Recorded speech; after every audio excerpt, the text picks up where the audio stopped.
Hello and welcome to Daily Records. I am Tommy Burton, and you cannot do a feature about guitar heroes without talking about one of the original guitar heroes of rock music, Mr. Chuck Berry, or as I like to call him, the Mighty Chuck. Now this is the London Chuck Berry Sessions, released in October of 1972.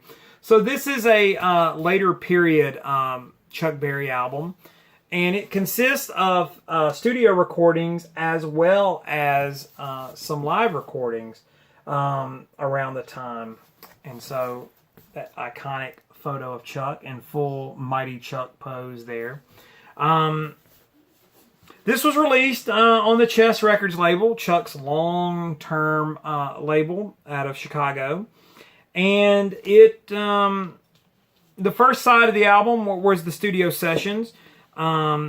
Studio recordings, engineered by Jeff Calver.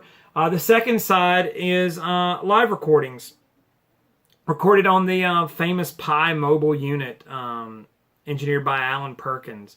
It was recorded on February 3rd, 1972 at the Lanchester Arts Festival in Coventry, England.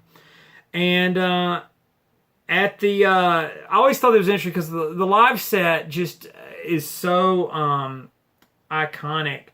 A great 7-minute version of Reelin' and Rockin' with some kind of blue lyrics from the Mighty Chuck.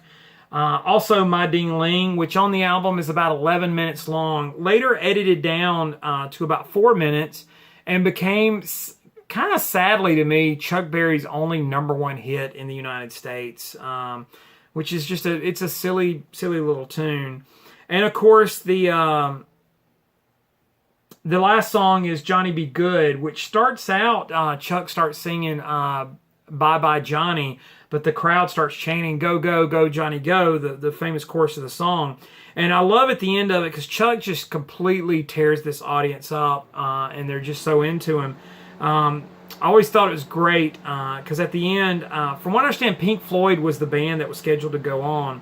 But the crowd started screaming, "We want Chuck!" and the management, the MC starts saying, you know, Chuck's been on for over an hour, he's got to go, you know. But they're wanting more and more and more. Now this follows the Howlin' Wolf did the London Howlin' Wolf session. So Chess was teaming up with these English artists to record some of their art. Some of their more famous artists. Howlin' Wolf did one.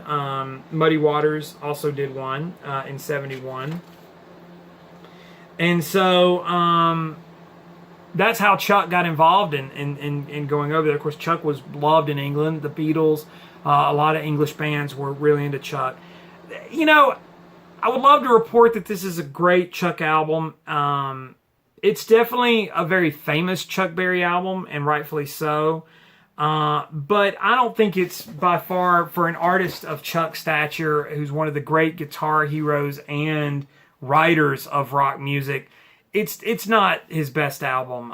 His voice is kind of weak, and the studio, aside from the live set, which is pretty exciting in and of itself, just because of the energy and the quality of the performance, which is a little bit raw, as Chuck was known, you know, to play with pickup bands, probably with very little rehearsal. But the studio stuff on the first side is pretty non-essential. I don't think there's anything on there that you really would feel the need to go back to. So only one side of a record with only 3 tracks, probably not worth an entire album. There's better Chuck Berry material out there. You'd probably definitely do better to start with a hits collection. But I wanted to bring this up because it's a very popular Chuck Berry album, and Chuck is one of the great guitar heroes of all time, and rightfully so. So the London Chuck Berry Sessions on Chess, today's Daily Record. Like, comment, subscribe, share, follow me on Instagram and Twitter. It's TommyBurton75. I love interacting with you guys. In the meantime, I'll see you all again tomorrow with another Daily Record.